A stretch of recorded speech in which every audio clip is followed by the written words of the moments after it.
Hey guys, it's Tarot and Beyond. I'm Siobhan, and in today's Pick a Card reading, we are looking at messages from your spirit guides. So we've got the three groups as usual. Group number 1 is Feel Joy in All You Do. Group number 2, Follow the Golden Rule. And group number 3, Forgive Yourself. If you feel called to more than one card or reading, that is totally fine. Sometimes you might even feel called to all of them or in a particular order. Use your intuition to guide you to the messages that are for you. If you have a hard time choosing, you can roll a dice, pick a random number, choose the one that feels like it's calling to you the most, the one that you looked at first, or watch all the readings and then see what messages really resonate with you. Take what resonates and leave the rest, as these are general readings, and we will see you there. All right, hi group number 1, welcome to your reading. So you chose Feel Joy in All You Do. I feel like this is a strong, very clear message from your spirit guides that they want you to focus on the joy of life, the joys in life, the joy that creativity brings. I'm feeling sacral chakra from the orange in this card. So this is about feeling the pleasures of life through your physical senses and enjoying the aspect of creativity as well. So definitely important. Let's find out some more information. All right. So for group number 1, what is the message that their spirit guides would like to bring through for them in this reading? What is the message that their spirit guides would like to bring through for them? I don't need to find my purpose. My purpose will find me. I feel like your spirit guides want to talk today about your creativity and how that's connected to your purpose, group number 1. And I think that when you experience more joy, your purpose will find you. Like, you won't have to go looking for it. It's just what brings you joy. Yeah. I can release ancient pain simply by feeling it. Yeah, a lot to do with feeling here. Being able to connect to your feeling body and to move some pain out, releasing and healing things in the pain body. That's going to be helpful in your creativity. That's what I'm getting right away. It's going to really help you, group number 1, to enjoy your life more. And this is connected to your purpose. Ooh, Sekhmet. Wow. Fierceness, destruction, and rebuilding. Fierceness, yeah. Sekhmet's been coming up in some of the readings lately. So she's been around, and she's one of my personal spirit guides. I work with Sekhmet a lot, or rather she works with me. Like, she presented herself to me. I actually started, I've told this story a couple of times, but I started hearing the name or the word Sekhmet over and over again clairaudiently. I had no idea what it meant, and I butchered the spelling of it in Google, but it figured out what I was trying to search for. And there she was. And she's come through to me since then, like years. I've been working with her on and off. She comes through when I need to go through some kind of a spiritual rebirth, transformation, to release some of my fears or things that are holding me back. She helps to initiate me into new levels of my courage and ferocity, confidence as well. And she can be very much a loving and benevolent guide, although she can be a little bit tough love too. Like, she's got both. So Sekhmet's coming through to work with you, group number 1, and this may be one of your personal guides or a deity that chooses to work with you in this way, or this could be just part of this process. Ancient pain. Okay, we've been getting messages from Egypt. I think I need to do an Egypt reading as well, because the past, I think 3 readings that I've done, 3 or 4 readings, there's been a lot of messages from Egypt coming up. So there could be like past lives or past stuff from Egypt that is rising in the collective for us to be aware of. So keep that in mind as well. Your spirit guides could be bringing through some messages about Egypt for you. The pyramids, I'm hearing Osiris. Okay, so it's like putting something back together. Let's see. Archangel Zadkiel, transmutation, mercy, and the violet flame. Mercy, that's a synchronicity. I saw that earlier just before this reading, and it stood out. And I know, like, even if I see something once, I know it's a synchronicity because of the way it pops out at me. I can see something several times and it's not a synchronicity, but I will know it because I will see it and I'll feel it that way. And the violet flame is here. So group number 1, it looks like your spirit guides are helping you to do some transmutation work. Transmutation with Sekhmet, transmutation with Archangel Zadkiel, and this is going to help you to embrace your joy. And this is a really powerful process for you. This is helping you to find your purpose or to embrace your purpose or to connect with it in a new way. I thought we were going to use that deck, but they just said no. So we're going to move to this one. Okay. For group number 1. Abundance is your right.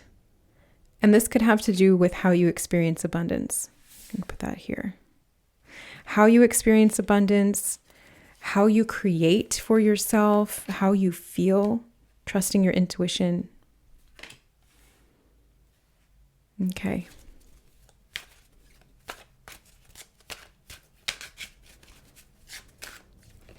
Whoa, okay.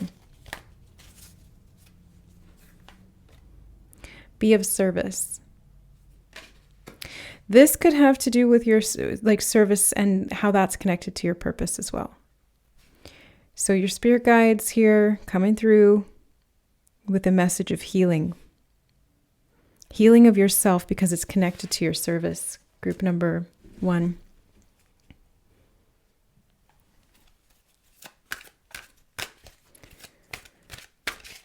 Okay. The Star card. Right. And I was looking at I can release ancient pain simply by feeling it when this card came out. So this is healing at a deep, deep psychological and spiritual level, group number 1. This is what your spirit guides want you to focus on right now. This is what they're bringing through. This is what they're helping you with, is actually what I just heard. Yeah, they're helping you with this. They're going to guide you through the process of going back in time. And this could be from this lifetime or previous ones. And you're able to access the Akashic field, because you have the Akashic records is kind of like a place or a dimension, but we all also have this Akashic field within our aura. And so there's some information that they have that they want to show you, group number 1. Sekhmet here in this card, the depiction that they have of her just looked like Beyonce. And that reminds me of Destiny's Child, like something very destined, maybe even about a child or your inner child, something painful in this ancient civilization that you used to live in. There's something that needs to transform, to transmute. And to do that, you need their help. You need your spirit guides, group number 1. That's why they've brought you to this reading. Because the service that you are meant to do, the abundance comes from joy. But you may have been doubting your intuition because there was something painful that was blocking your ability to show up and be of service.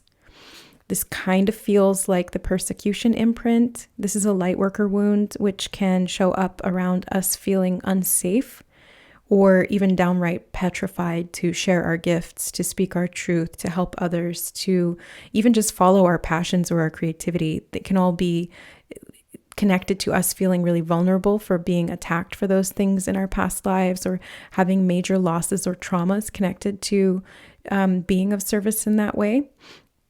I'm going to do a whole separate reading on that as well, called The Witch Wound. So stay tuned. Just so many channeled reading topics have been coming through in the readings that I'm doing. So it's like, there's just like snowballing. And this could be kind of what they're referring to here for you as well. Group number 1, it's like something is snowballing from the past. 5 of Wands. Yeah. And they want you to understand it so that this battle is over. I heard ceases. Yeah. They want this battle to cease. There's something dark. There's something, and dark doesn't always mean bad, but there's something in the shadow that needs to be brought to light so that that internal conflict or war can end. And then you can focus and channel all that energy into what actually brings you joy. Like, think of it this way. You have all of these energies moving in different directions. But if you concentrated all of that in one direction, it would be really powerful and effective. So that's where I'm seeing this transformation needing to take place. The Hierophant. This isn't even an Egypt card, and here we have a pyramid. So I feel like this is confirmation, really strong confirmation. But this is also talking about the intuition. I did just hear secret societies. Okay, so you could be doing some deprogramming work. I was noticing some of these cards kind of look like they have like look at this, like computer circuits. And that reminds me of programming. So you're doing some subconscious deprogramming and soul level deprogramming. I'm hearing defragging. Okay, yeah. The soul is coded, all right? The DNA is coded. All of these things are coded. So you're defragging, which I believe is referring to a decoding process and then understanding. Yeah. So you're getting understanding about some kind of a secret society you may have been in a previous lifetime in Egypt, and how that either helped or hindered your intuition. And I'm not sure which one it is yet. Helped your intuition. Okay. King of Wands. In regard to your passion, like this is very sacral chakra. In regard to your passion, sense of purpose, fire, drive, masculinity could even be part of this as well. And being able to use and direct that energy, that's really what I'm seeing, is like using and directing that energy forward so that it's effectively moving in a direction that you're wanting it to go in, rather than having it be scattered or distorted in some way. The Chariot, yeah. Moving it in the right direction. There's a need to release because something was holding you back. 7 of Pentacles. Something was holding you back from seeing the abundance that you're trying to create actually grow. Abundance is your birthright. Maybe this is even doing some past life healing around unworthiness, abandonment, isolation, lack. I'm hearing the words discrepancy and decrepit. Okay. 8 of Cups. Follow your passion. Follow your joy. Follow your purpose. Group number 1, your spirit guides are so clear with this message to me. They're like, we need them. We need them to follow that. We need them to listen to the joy. Follow the joy. Don't just do what you think you need to do. Listen to what feels good and do that, because that is your intuition screaming at you. That's the way to go. That is your soul streaming through you, and that is being of service. Whether or not you're physically or indirectly helping someone, you are helping people by being in your joy, because you radiate that frequency. And that's what creates abundance for you. So there's something here that needs to be transmuted. I'm seeing Aries. He's got a tattoo on his arm here that is the ram of Aries. And I noticed, King of Wands can be Aries as well. So the sign of Aries could be significant. The house in your zodiac wheel or in your natal chart that rules could be significant here as well, connected to your purpose. Something about the North Node. Looking at how you direct your energy. Aries is very focused on directing energy, decisively, very decisively. Aries, sometimes even too much, in the shadow sense, Aries as an archetype can be a little bit impulsive because they don't necessarily think things through all the way. But in the positive sense, it helps to just implement and get things going. 7 of Cups is here as well. Yeah, I feel like you pick up on a lot clairsentiently, group number 1. And this could be connected to your purpose as well. Clairsentience, I always feel like, is through the sacral and the root chakra. So this is your ability to feel energies, feeling sensations in the body that are connected to things that are outside of the physical realm, metaphysical sensations, and how this translates to your intuition and following that. And also your creative, I'm hearing projects. Okay. So something to do with creative projects and how that relates to clairsentience and how that relates to your purpose and what you want to do and the abundance you're trying to create or that you deserve. Oh, look at that. Queen of Wands. You have counterparts, Queen and King of Wands. This is powerful. This is about getting your inner masculine and feminine moving in the same direction, because the Chariot speaks to me of like pulling things together and moving in the same direction. I keep getting the same message of like things were scattered, things were pointing in different directions. They need to be honed and like laser focused forward. And I think that's where some of this past life work is coming in, or some of this Akashic clearing, because it's like some of these energies were scattered. They were moving in different directions, in different timelines, in past, present, or future, and they need to be harmonized and pulled together so that they can be focused in one direction that is going to serve you in this lifetime, to fulfill this purpose, to be of service, to use your intuition, your passion, your joy, your creativity, to manifest physically in life. And I'm seeing you being able to kind of like be a guiding star. I mean, the fact that Beyonce came up here, that's like, she's got star quality. I mean, I won't go into all of the like secret society, Illuminati stuff and conspiracy things, but just if we look at like the archetype of her, not necessarily the actual person, she's a star. I mean, you can't deny that. And we have the star card sitting right next to that. So I feel like this is you maybe facing some fears around being seen, facing some fears about being successful even. And I know that like Beyonce and Jay-Z aren't necessarily on good terms right now, or there's stuff going on with them. I don't really follow I meant to say, I don't really follow pop culture, but it almost came out of my mouth as politics. And I think those two are kind of the same thing in just certain ways. And I don't really follow either, but I did through the grapevine hear something about Jay-Z and Beyonce not being on this on terms. And what I'm taking from this in this spirit guides reading is that there may have been conflict between you and a counterpart, you and a divine partner. And I'm hearing power couple. Okay. So maybe it's like you and this other person are going in different directions. And if you're not with them yet or right now, it's like the energies have been scattered and they need to be honed and focused and aligned. Yeah. A lot of this is to do with alignment. 7 of Swords, but it's been hidden from you. It's been behind your back. Something has not been revealed, and that's why it's in the pain body. That's why your spirit guides have brought you here, because you need to have awareness of what this is. So what is this? Queen of Pentacles. Worthiness. Okay, that's what this is. Worthiness. Nurturing. The mother, it's a mother wound. Okay.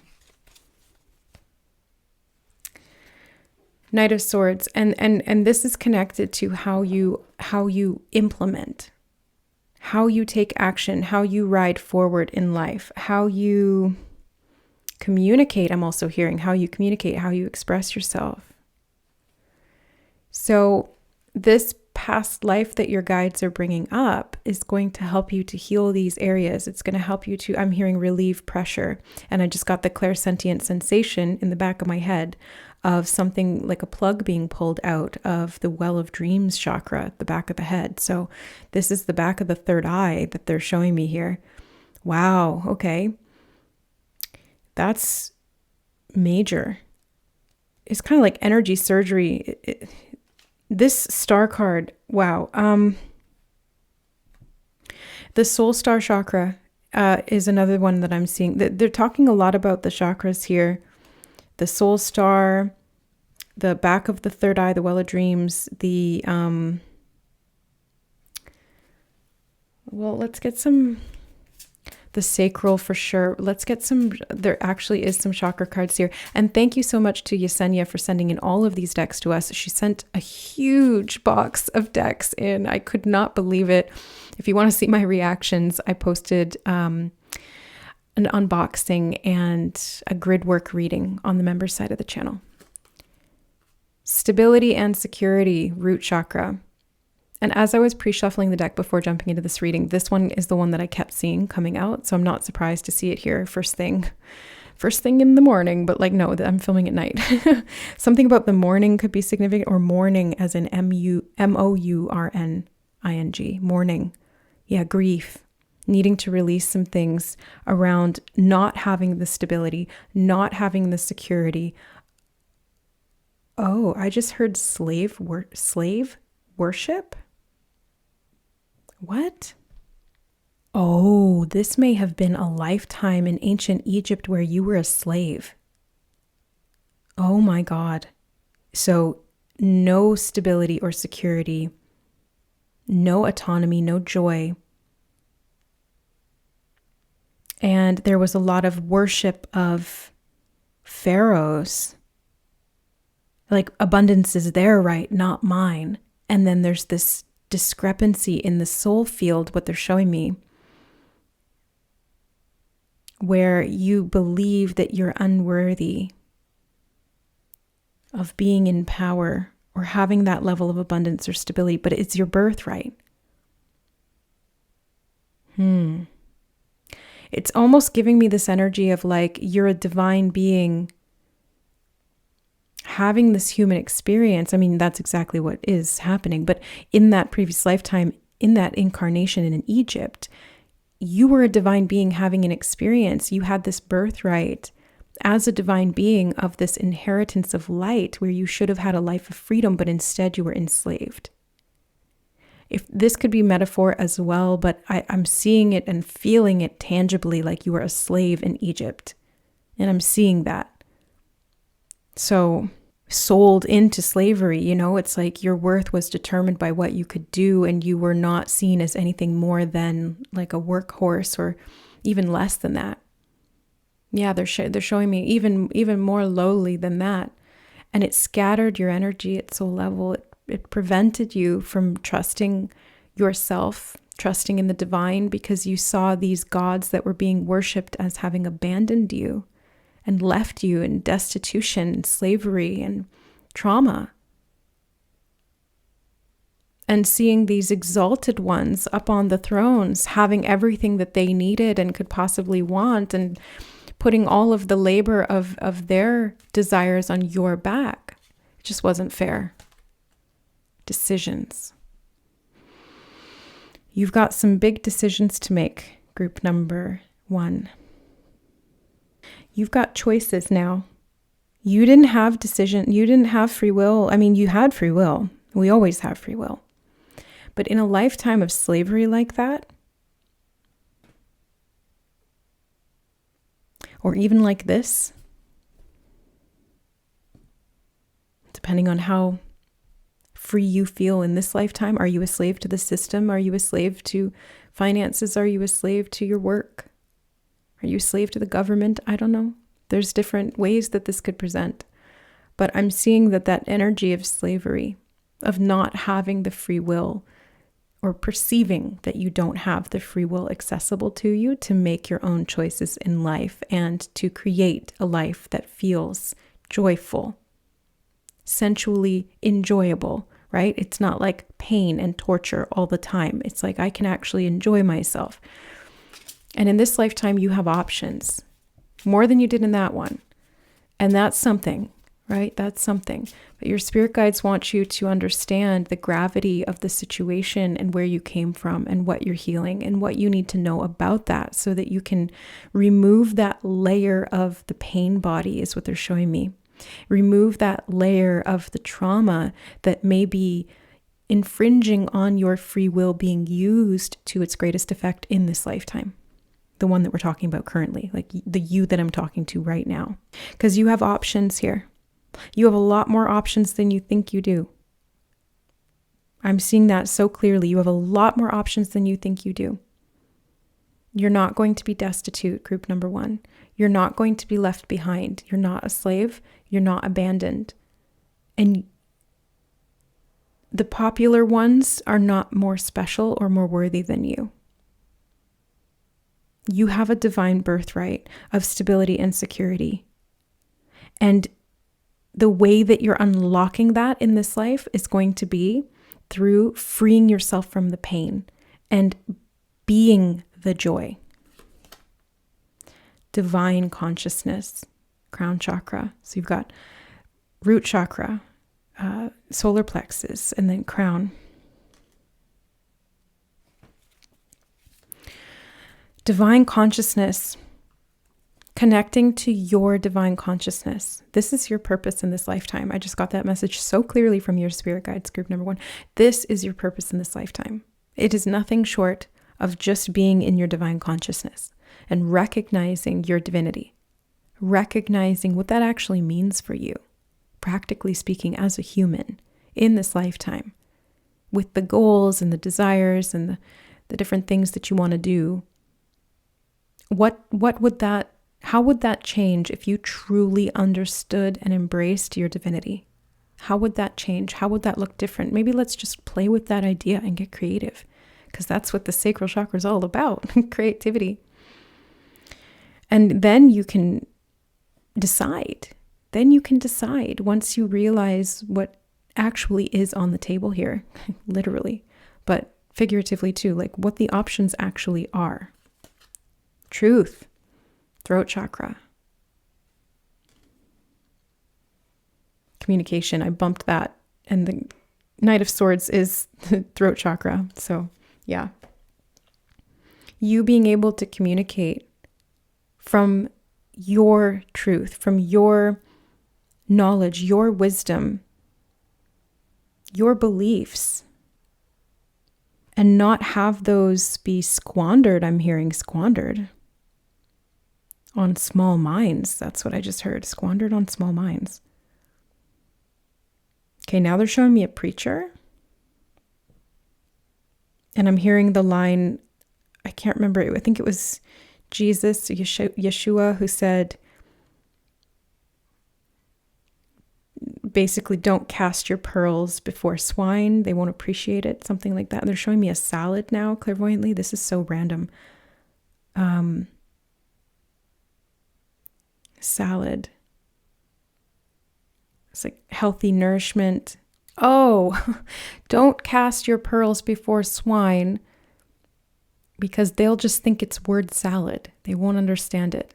And I think the reason they brought up the example of Jesus is because the way that he taught was a lot through parables and metaphors and like very symbolic, which is also how spirit communicates too. It's all very symbolic. It's all coded. Imagery, feeling, things like that. So I feel like this is you moving deeper and deeper and deeper into your truth, group number 1, and accessing this divine consciousness that is, it's actually beyond intuition. Like this is knowing. That's what it feels like. This is knowing. And the only thing that was preventing you from perpetually being in that state of knowing was these blocks, these distortions, these discrepancies that resulted from some of these past life experiences, wounds, and collective, I'm hearing trauma, but I also heard the word dharma overlaid over top of the trauma. That was really interesting, the way that they just brought that through. I wish I could share with you exactly how spirit communicates with me, like how I feel it, how I hear it, how I see it. I feel like the readings would be so much more powerful that way, but instead I just have to translate it verbally, and that's the best I can do. But there was this overlay that they had where it was like trauma and dharma is like good karma. So there's something about when you release the trauma, you create the good karma, or something about letting this trauma wound be healed by dharma or good karma, being in service. And it doesn't mean like you have to be a martyr. It doesn't, that's slavery too. So don't go that direction. You don't want to be walking the path of involuntary martyrdom, self-sacrifice. That's not serving here, right? You being in joy, That is the service. Because it heals the pain body and it heals the collective trauma is what they're showing me. Because you are a representative of the divine, group number 1. You are here to walk the earth as a divine master is what I'm hearing. Your spirit guides are telling me this, okay? Like, you are here to walk the earth as a divine master. And I have full goosebumps, confirmation. I can feel it clairsentiently through my body. That's clairsentience. You just feel it. And they're letting me know that part of your purpose is clearing this trauma so you can be in joy. That's the Dharma that unlocks good karma for the rest of the world. So instead of being the Jesus archetype of sacrificing yourself and dying for people's sins, instead, you're being in joy for people's good. And I think that's really powerful. So that is the message from your spirit guides, group number 1. I hope that this reading was helpful. That's always my intention. May these readings serve you for your greatest and highest good. Take what resonates and leave the rest. But all of my readings are highly encoded as well. So I'm an activator and I help to usher souls into their highest timeline. So if you guys are drawn to this reading and you're resonating with these messages, then you are shifting out of this. And as an energy healer too, by the way, when you're listening to me, when you're connecting to my energy, I'm also helping you to shift energy patterns that are out of alignment, if it is in your consent and with your free will. But yeah, if you are ready to do that, your spirit guides and I and spirit are helping you to do that. I'm sending you so much love for your greatest and highest good always. We'll see you in the next reading. Bye. All right. Hi, group number 2. Welcome to your reading. You chose follow the golden rule. Okay. The golden rule. I'm seeing Fibonacci spiral or sequence. Okay. Golden ratio. Okay, let's get more information from your spirit guides, group number 2. Golden frequency, and I'm seeing the net here. Golden grid. Oh, golden eagle grid. Right, yeah, that could be golden eagle grid. Follow the golden rule. I pray before I pay. Interesting. Gold. Oh my God. And now they're showing me Jafar when he's dressed up as the old man in the prison with Aladdin. And he goes, whoever has the gold makes the rules. It's like, oh my God. Currency of the realm. When in doubt, I choose to see peace. Wars have been fought over gold. Wars have been fought over lesser things. I'm hearing, I show up for myself and the world. Okay. So I feel like you're breaking some kind of cycle, group number 2, because the Fibonacci spiral, yes, it's like perfection, but it's actually not, because it doesn't cycle back on itself. So I won't go into all that, but there's, oh, actually not that deck yet. We'll go in with this deck. There's something here about golden frequency. I can't remember which dimension has a golden color. I'll have to look that up later, but there's something about gold and the frequency of gold and how that's related to value and currency in this realm versus the spirit realm. And how that's connected to the world and world peace specifically. Wow, okay. Archangel Azrael, death and rebirth, transitions and life changes. Archangel Azrael was one of the first archangels that ever came through to me. Actually, it was Michael, but then Azrael came after. Yeah,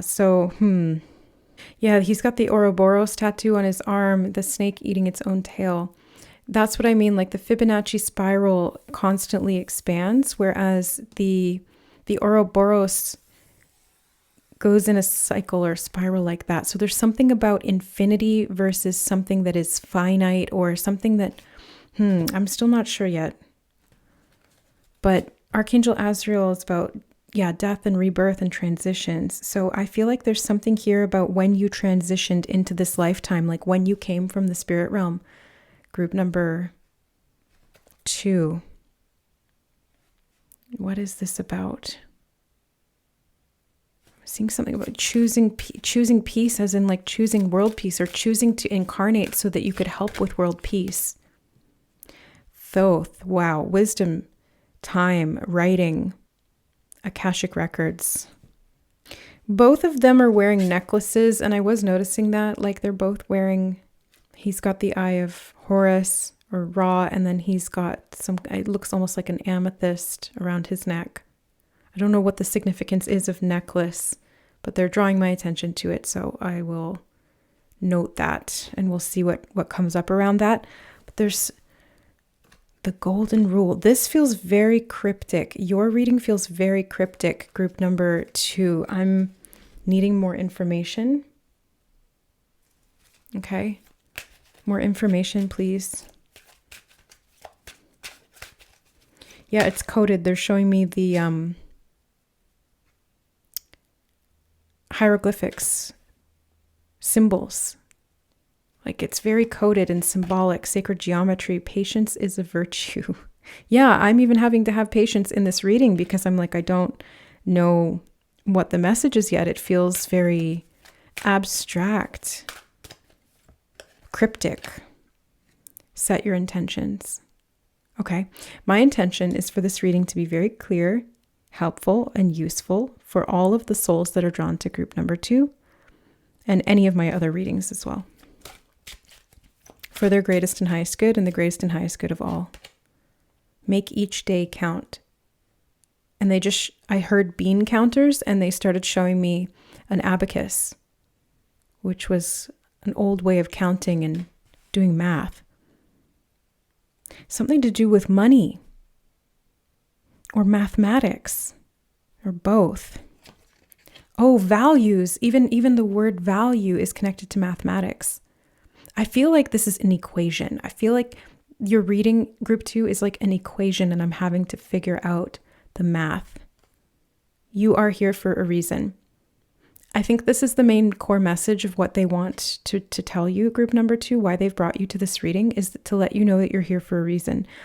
I hope that we can get some information about what that reason is. I feel like it's connected to world peace. And I know that may feel or sound like beauty queen, like what's your dream or what's your wish? World peace. Yes, but no, actually though, like you're here for world peace. You're like a peace emissary, or you are somebody who holds a lot of wisdom of the afterlife. I'm seeing maybe you're an Akashic reader. Maybe you're somebody who I heard death doula, but that doesn't have to be for everyone. That's for someone specific in this group. But there's something about like you write contracts, or you clear contracts, or you do a lot of like life and death work, group number 2. So it's like mediumship, being on both sides of the fence in that way. You're very connected to I was going to say, well, they said psychic realm. Okay, you're very connected to the psychic realm. Yeah. Okay. Knight of Swords. Writing, communication, counseling, because Archangel Azrael is also a counselor. He helps to guide people across to the other side when they pass, but he also helps people like with counseling and grief work and like healing trauma, things like that, at least in my experience working with him. So with that archetype, with that energy, with that being or entity, whatever you want to call that. But yeah, there's definitely something here to do with communication. I felt that card and I covered it up. Hold on. Knight of Cups, 2 knights. 2 nights and 2 days, I just heard. You see what I mean? It's like riddles. 2 nights, as in Knight, but then night, as in Night. So there's riddles like this. Everything is so encrypted is kind of like the vibe I get for you, group number 2. The moon. Yeah, there you go. Confirmation. The moon is all about illusion, riddles, things hidden. It's veiled. It's not clear. Secret. It's a secret. Okay. 10 of Swords. I heard trouble computing. And swords are the mind, so maybe there's something here about computing or making things count. Where you're investing your energy.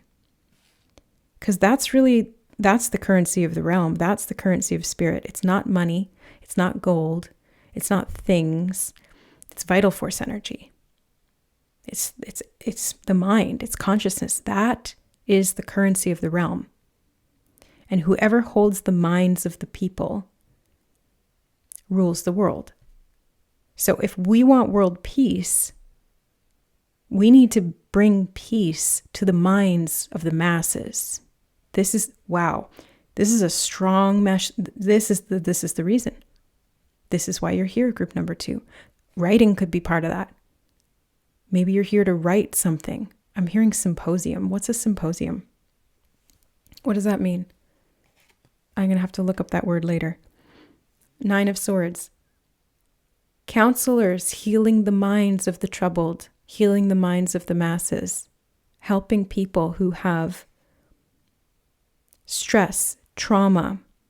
I'm hearing dissociative tendencies. People who are not at peace. They are at war within their own mind in a world that's at war with itself. Wow.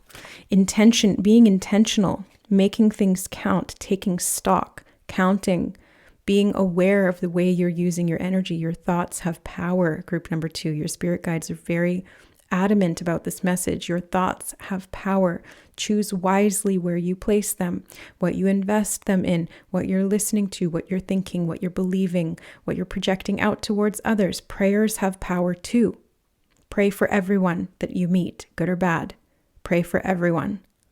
You don't have to directly intervene in people's lives. You just need to pray. And if that soul chooses to receive that, if they choose to bring that in, then they will benefit from that. When you here's something. When you send someone a prayer, it doesn't just directly go and affect them. Their higher self has to okay it. We're all encrypted. We all have spiritual boundaries to an extent. I mean, like to varying degrees. Some people's are more porous. They need to do some work on that. Some people's are more rigid. And some people have a good handle on it energetically. But when you send prayers towards someone, or negative thoughts too, ill wishes, evil eye, things like that, that person's energy will dictate how that prayer or negative intention is used or integrated. If it is useful to them, if it is catalyst for their spiritual growth and evolution, if it aligns with them on some level, good or bad, then they'll accept it in, they'll receive it, and they'll utilize that for growth. And if not, it just gets returned to sender, or it gets kind of dissipated. It just dissolves. Temperance, balance, everything in balance, everything in harmony. Everything needs to be equal proportions. Yeah, equality is super important. To your soul, group number 2, like this is your soul, and your spirit guides are just like emissaries for your soul, speaking to me about you and what you value and how they're here to help you to do that in the physical, because they're the sky team and you're the ground team, and you got to work together here. 8 of Pentacles. I keep seeing something about ratios, like ratios and balancing, getting the right proportions. Like I was watching Bob Ross the other day, The Joy of Painting, and he's like a little bit of phthalo blue, little bit of cadmium white, little bit of something brown, and it's like, okay, that makes the perfect this color for the mountains or something. And it's like having the right ratios, like too much of one color, too little of the other, and it's not in harmony, it's not in balance, it's not in that golden rule, divine alignment. This is what I'm seeing here. And something about the way that this planet has been imbalanced in that way, where things have gotten destructive and it's become like a cancer that needs to be healed, not eradicated, healed. It needs to be understood. It needs to be altered. It needs to be learned from, is what they're telling me. It needs to be learned from. And you're one of these designers or creator beings that is here to help the world to come back into balance, to come back into harmony, to create equal proportions of light and dark. Because the process is not about eradicating the darkness. It's about healing the shadow and having the right proportions so that things are in harmony. I just keep seeing that. Two of Wands, balance. Things really do, they need, wow, okay. They need to be balanced, and something's out of balance. What are they bringing me to here? It flew out of my hand. It fell on Thoth, Tehote. And the spirals here are reminding me of Caduceus. I'm hearing the word literature. Conscious literature, conscious creation. Yeah, there's a lot to do with writing, group number 2. Your spirit guides are urging you to communicate. 3 of Cups. I'm hearing share it with the world. Share it with the world. 2 of Pentacles. Bring balance. Bring harmony for yourself and by extension, the world. Because the world is an extension of the self. Others are extensions of the self. Or rather, yeah, like reflections, mirrors. We're all one. 8 of Swords, but people have been blind to this. People have not seen or not wanted to see or not known how to see. And it's like they need somebody to teach them. Thoth is a teacher in the higher sense. I won't go into all the dark stuff about Thoth, but yeah, there's balance in everything.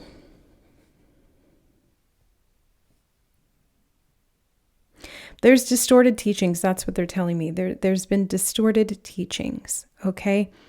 And with all the distorted teachers here on this planet, we need aligned teachers. We need teachers who are speaking and teaching of peace, who honor the golden rule, who have positive aligned intentions, who know what actually counts beyond the physical reality, and aren't out for themselves, because service to self is service against the self. Because the whole is the self. When you're in service to others, you're in service to self because the other is the self. It's paradox, but that's the nature of reality. Intuition. We've got third eye chakra. Intuition.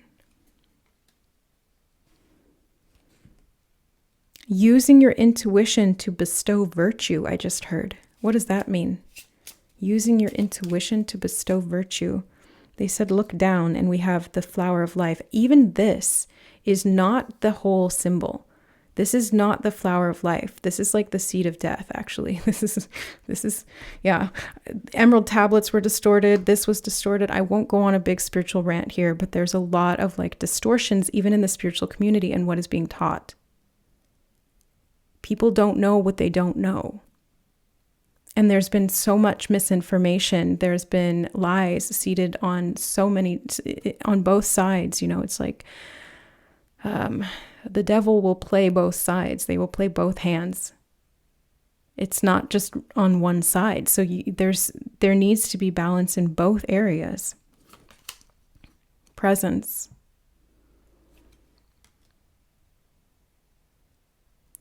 A lot of like purple, pink and purple in this reading. I'm noticing a lot of that color.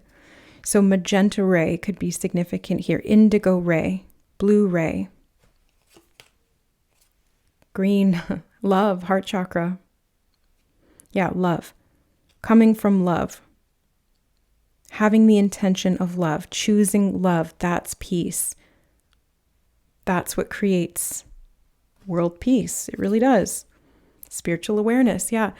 People need to be brought more. And I've said that I coined this. I don't know if I actually coined this term, but I started saying this. I've never heard anybody else say it. We need more love leaders because there's enough thought leaders in the world. We don't need thought leaders. We don't need thought leaders. Literally, we need love leaders. We need leaders who lead from love, who model that behavior, who radiate that energy and activate that template in the grid. We did start, they reminded me, as soon as I said grid, they said, we were talking about the Golden Eagle grid before, which is a grid network that was hijacked. So yeah, a lot of what your spirit guides are talking about here, group number 2, is like this hijacked information. There's a lot of reversals, things that were once good that the dark took and manipulated and distorted to create a divergence in the consciousness here on this planet. And a lot of the light workers, and I believe you're one of them, if you were drawn to this group, and we're talking about this message, group number 2, that is here to right the wrongs, to really heal those reversals, turn them back, right, to the original structure, getting back to that golden rule, to that template of divinity, that perfection of order, harmony instead of chaos. And bringing that order back doesn't mean getting rid of all of the things that are negative. It's bringing it into balance, which is the way that it should be. So I'm hearing going beyond the metaphysical teachings and learning for yourself. So, and this is actually something that Spirit taught me too, that I've had to learn along my journey, is that I started out learning based on what other people were saying. And I will still do that from time to time as I'm guided.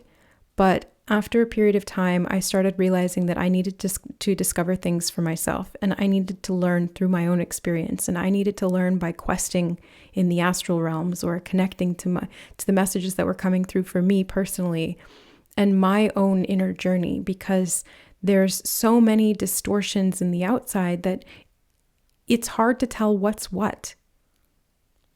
When in doubt, choose peace, choose your own internal knowing, choose your own truth. And you access that through presence, through love, through this spiritual awareness that links you right on in with your intuition and those higher realms of consciousness. And then you're able to discern the truth a lot more clearly. Although there will still be, they gave me the word backgammon. Backgammon? That's a game, I think. Games, yeah, it's like games.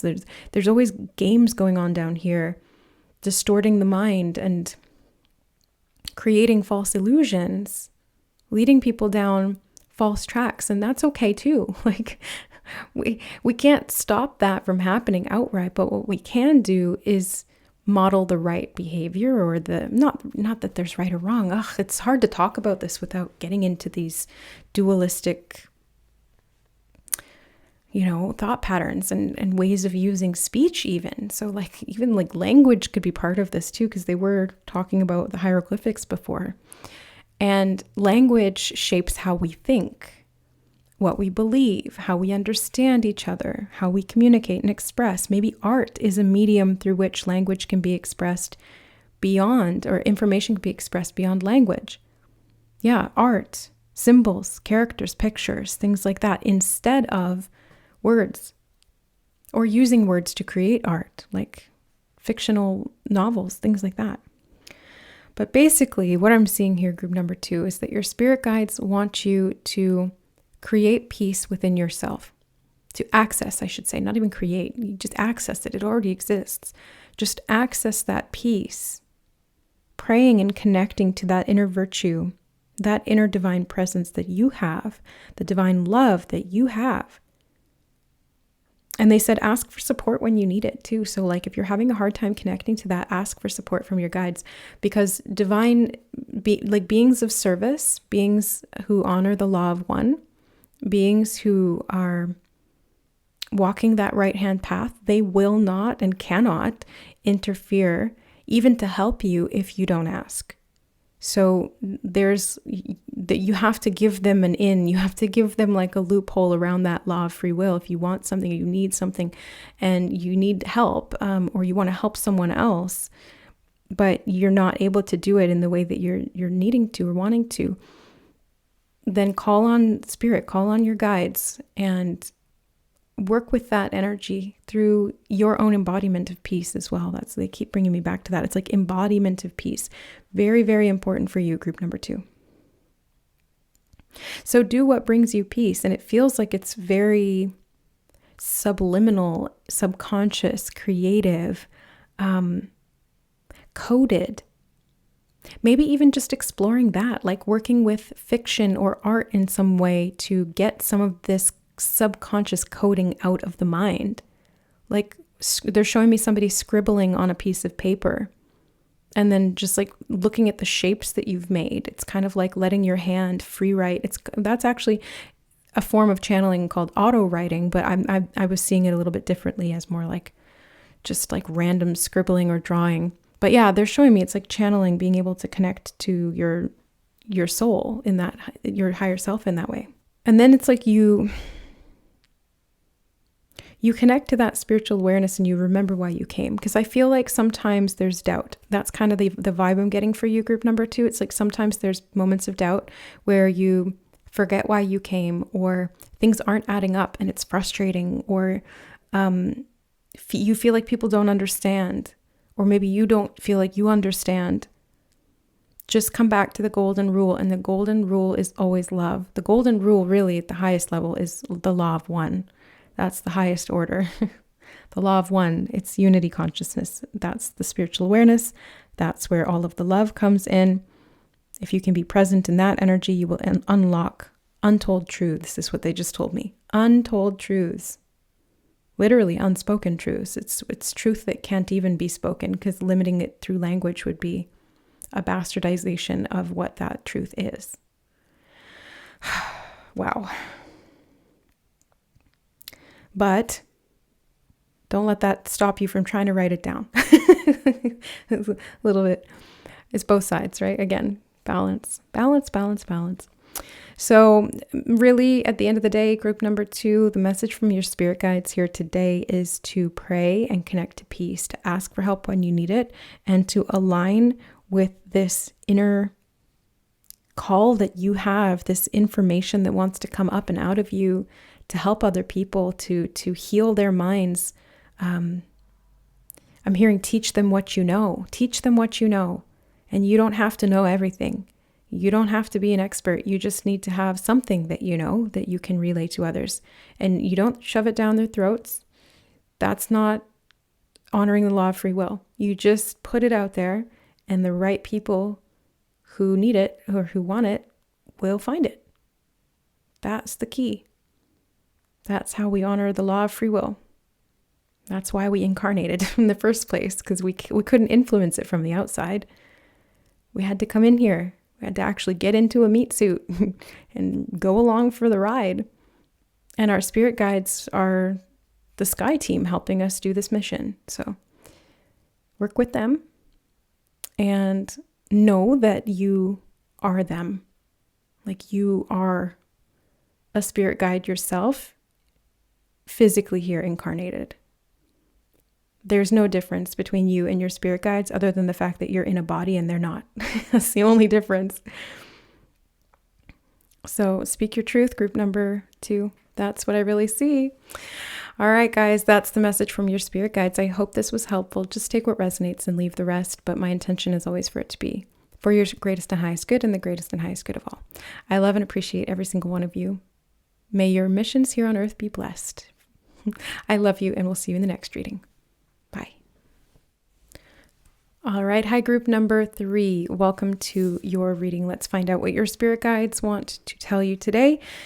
You chose the Forgive Yourself card, or maybe you didn't choose it. Maybe your spirit guides chose it and they told you to come to this reading. But either way, the message definitely very clear here right out the gate. Forgive yourself. So we're going to get more information on why, or what, or how, or all of the above. Actually, let me go in with this other deck first. Yeah, let's do this one. Thank you so much to Yesenia for sending all of these decks in. She sent in like this massive, huge box of decks. She's such an earth angel. I feel like there's something about that here for you as well, group number 3. It's like you're an earth angel, and maybe you need to forgive yourself for times that you inadvertently caused people harm without intending to. And I feel like you're a giver, so you know what the message actually is coming through as is you need to forgive yourself for overgiving sometimes or not allowing yourself to receive. But let's get more information. I make time to recharge my battery. The world needs my energetic light. Yeah, forgive you. That's what I'm saying. Okay, that's what came through right before I pulled that card. Here's confirmation. You need to forgive yourself, group number 3, for overdrawing yourself, like overtaxing yourself, overgiving, maybe even people pleasing or letting people walk all over you. Forgiving yourself because yourself is hurt by that. Yourself it's you, yes, but it's a complex conglomerate of consciousness. Say that 3 times fast. Complex conglomerate of consciousness. And it needs you to back it. It needs you to protect it. It needs you to advocate and to love it unconditionally. All the different parts of your consciousness need you to be there for them.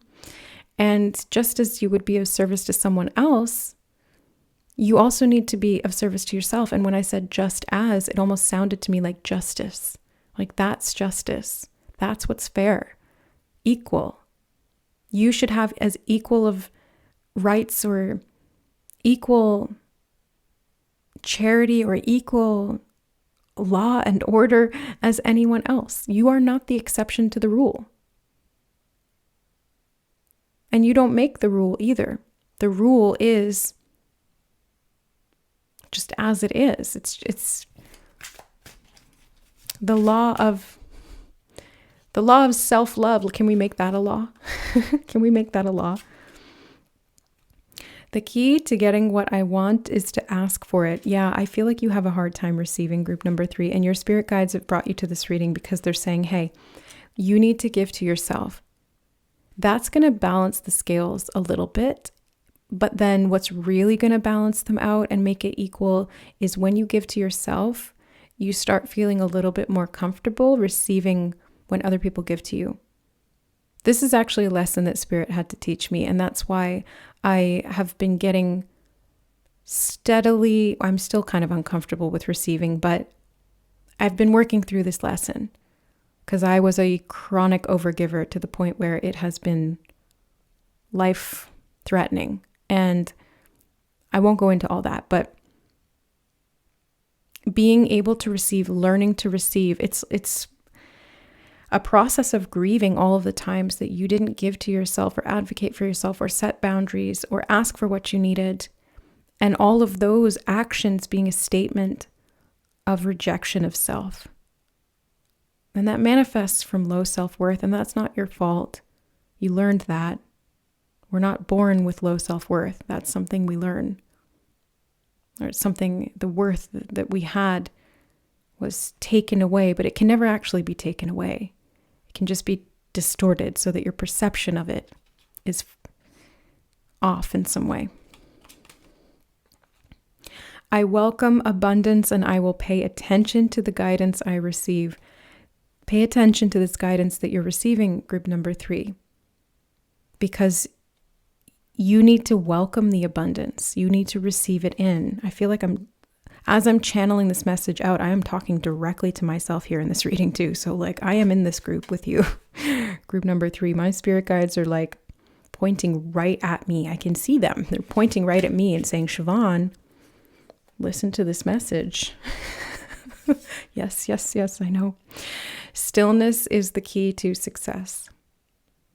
Because in stillness, nothing is missing. Nothing is lacking in stillness. This is a lesson my spirit guides have been having a hard time teaching me because I have a hard time being still. I tell you what, I have a real hard time being still. Always moving. My mind always going, my body always restless, always fidgeting, always doing something.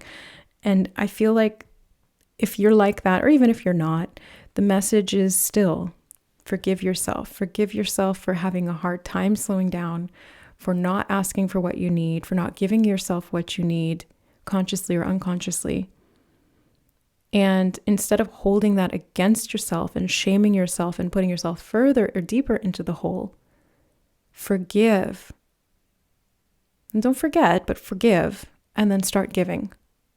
And this is another thing that Spirit taught me. They actually channeled this through to me a while ago. They said, love is for giving. Love is for giving, forgiving. Love is forgiving.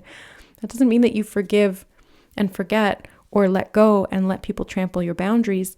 No. Forgiving is just love that is forgiving. And then as you give that love, you give that love to you. You let go of the shame or the woundedness or the brokenness or the perception of lack. And you fill yourself back up again. Horus, clear seeing, intention, and perspective. And it's funny because I had to literally change my perspective to read the word perspective. I feel like that's perfect.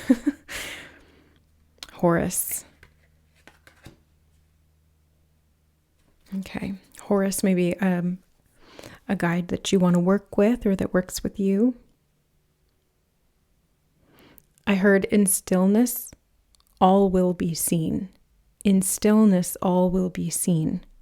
So you have access to everything through stillness. Goddess Gaia, Mother Nature, the provider, the elements. Yeah, abundance comes through Gaia. And Archangel Michael, clarity, truth, and protection.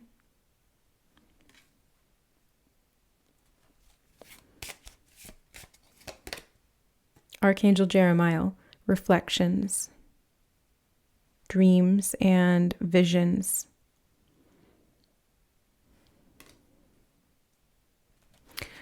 We got a lot here for you from these cards. The other decks or the other groups didn't have as many from this deck. I just felt it. I just intuitively. Stay open-minded. Yeah. Both of Archangel Jeremiah and Archangel Michael are talking about, and Horus actually, all three are talking about open-mindedness. And then Gaia here, she's talking about open-heartedness. I think you're very open-hearted, group number 3. But I think that you need to be a little bit more open-minded about perceiving worth in yourself and receiving what you need. Because it's almost like you're open-minded with everyone else, open-handed with everyone else. I feel like you would give somebody the shirt off your back if they needed it, if they asked for it. But if you had no shirt, you wouldn't ask for it. Because you wouldn't want to deprive anyone of something that you perceived that they needed. But what if what they needed was to give to you? Then you would be depriving them the joy of giving you that gift or of spreading that joy. They're showing me an example of muffins for some reason. I don't know why I'm seeing that clairvoyantly. Somebody baking muffins and offering them to you, and then you having a hard time saying, yes, that may have happened, or this could just be the analogy that they're bringing through. But it's like you not being able to receive these muffins that somebody specifically baked for you with love and care, and they wanted you to enjoy them. And it's like, because you don't feel worthy of receiving, or you feel like you're a burden in some way, you say no, and that actually hurts them. I think this is the perspective shift, group number 3, is because you're so loving and open-hearted, you don't want to hurt anyone. So this is the perspective that's going to help you understand and shift the way that you're receiving.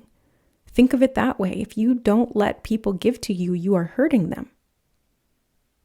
Isn't that an interesting perspective? Open-minded, yeah. Take responsibility for your actions toward yourself. Take responsibility for your actions toward yourself. Because if you think, like, flip and reverse it. If you were anyone other than you, you'd be appalled by how you've treated you. how you treat yourself. That's the message they're bringing through.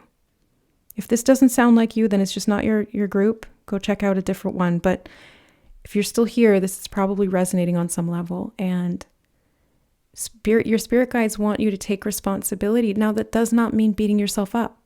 Taking responsibility in this case is forgiving yourself.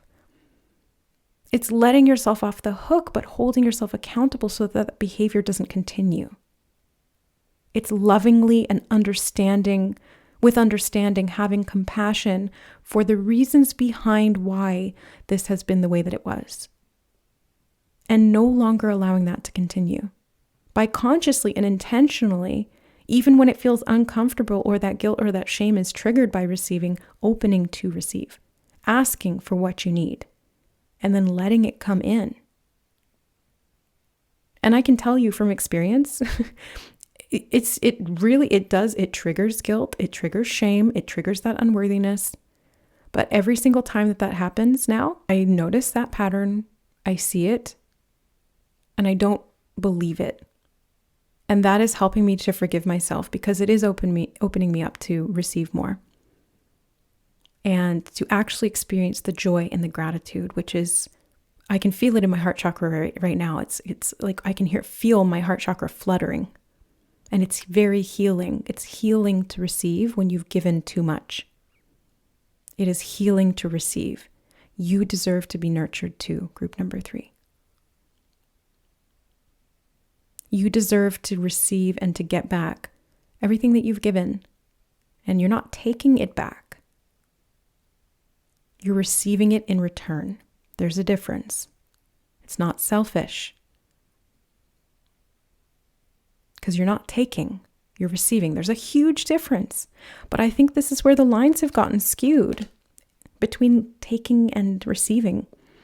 Love is your energy. Love is your energy.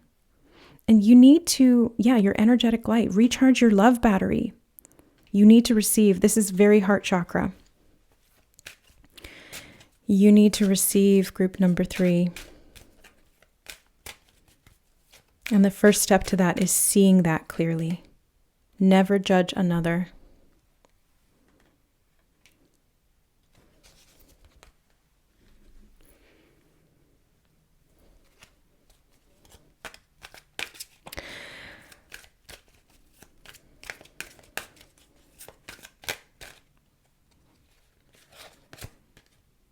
The Hermit.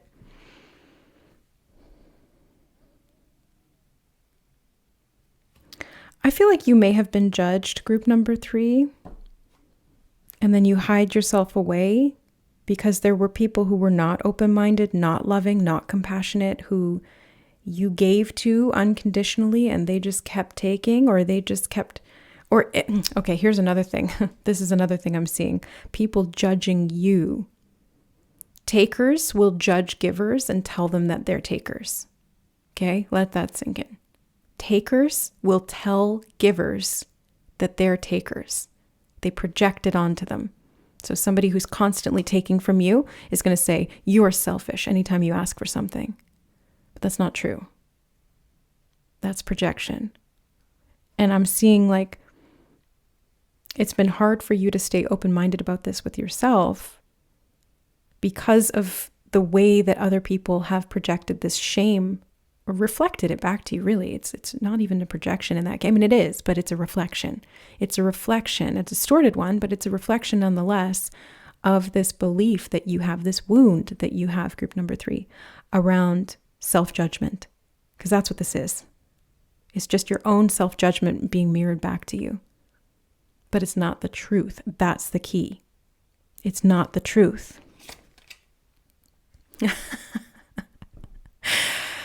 It's not the truth. The Ace of Swords. This is truth. Yeah, this is truth. Shifting your perception, shifting the way that you're seeing yourself. This is the clarity that will shatter the paradigm of self-deprecation, self-wounding, overgiving, classic doormat syndrome. Like, no more of that.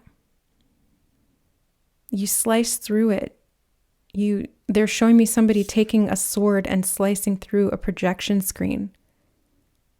So like you can project onto that screen, but there's no screen there to hold it, like to make it to make it solid, you know?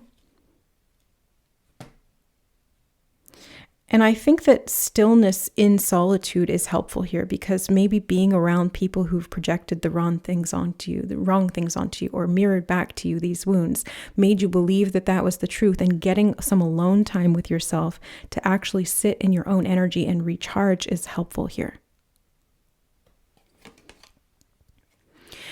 Six of Wands, victory and success. Thank you, God.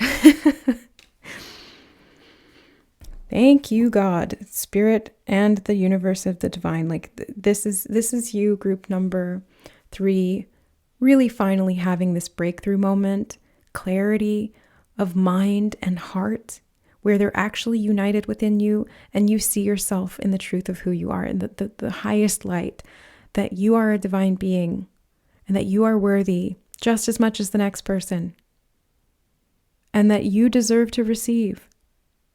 And the beautiful thing about givers receiving is that, guess what they're going to do? They're going to turn around and give more. They're going to turn around and give all the, So when you give to a giver, it multiplies.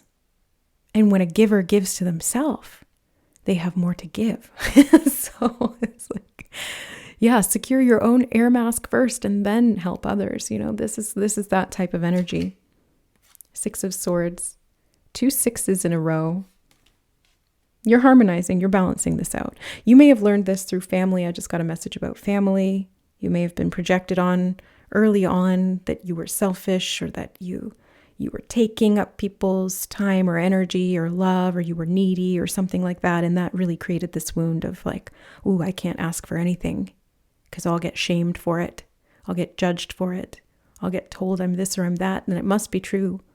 So I'll just stay quiet, and I'll try to prove that I'm worthy by giving and giving and giving. And not anymore. It's time to receive. Time to heal that wound in the heart. 3 of Swords.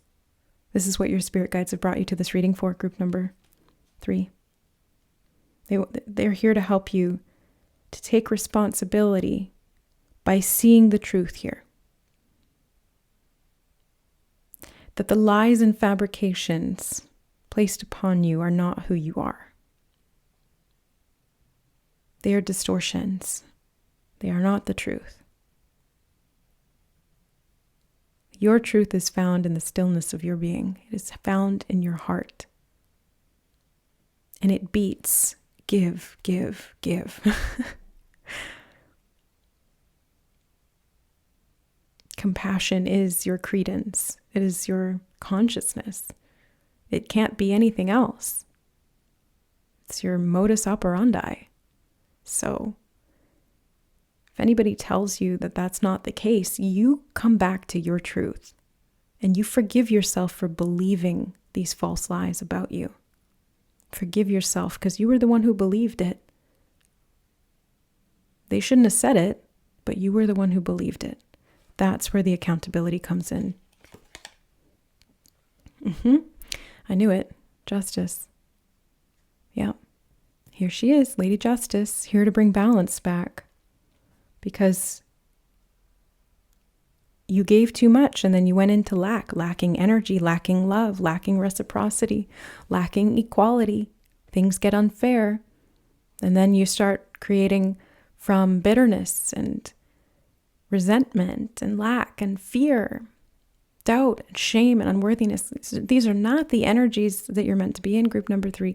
And if you have been, or you are, Spirit has drawn you here today to take responsibility for your part in this, not to blame yourself. I have to keep reiterating that, because throwing shame on the shame fire is not gonna make it go away. It's gonna make it worse. So compassion, like radical compassion for yourself, total acceptance. That's what's going to tip the scales. And then start backing that up with your actions. Treat yourself like you would want somebody else to treat you. And I'm seeing an example in my mind of It's like being at a restaurant with a friend and they need something and you're too scared to like, you need something too, but like you don't feel worthy enough to stop the server and ask them to bring you this thing. But when your friend needs it, you'll ask them. No qualms about it, no hesitation. Like, oh, my friend needs something. Well, then I have the courage to get up and say something or do something or defend them or activate. I meant to account and activate. Okay, something about those could be significant because I'm trying to say advocate and it came out account and activate. Activating your spiritual bank account to receive more.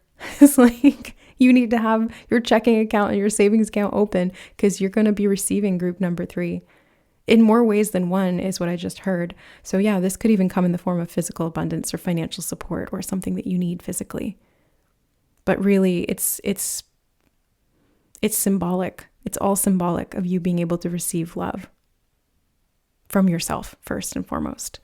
But yeah, it's like I can do it for other people, but not for myself. What does that say? What does that say? That's making a statement to yourself. So like speak loud with your actions because actions do speak louder than words. The lovers, love yourself. Balance, harmony. Going from being alone to in relationship to others in a balanced way, because when you have good boundaries as a giver, oh my God, the world opens up and you have beautiful relationships with other people. When you have no boundaries as a giver, relationships become really hard, painful, unfair, imbalanced, karmic, trauma bonded, not healthy. So I'm seeing that changing. Okay, this card wants to be here. Sexual energy, sacral chakra. Yeah, they just pointed out the leopard print. Yeah, it's very like wild, So the lovers, yeah, this could even be about like giving and receiving love in the bedroom, equal. Like you're a giver, group number 3. Maybe it's time to receive. Okay, I won't go into all that. This is not 18 plus. But yeah, compassion. This is what I'm saying. Like you're so compassionate. You're so heart-centered. It's just your mode of operating. So like honor that within yourself, see that truth and set some boundaries. Group number 3, you really need to communicate them, set those boundaries and then uphold them. A boundary is not a request. It is not an ask. It is not an ultimatum. It is simply you stating where your limit is of what you will tolerate or accept or what you need, depending on the circumstances. And you upholding that boundary is saying, if that is not met, or if this is overstepped, there will be a consequence, i.e., I will not answer the phone when you call, I will leave the room, I will do something to protect myself because I value my relationship with me. And I heard I and I. I think that's a Rastafarian term, I and I. Yeah. It's like your relationship with yourself is your relationship with God, with Source, with Creator. You change that, you change everything. Physical body, sexual energy, physical body. This could be the way that you treat your body. Running yourself ragged, I just heard. Dreams.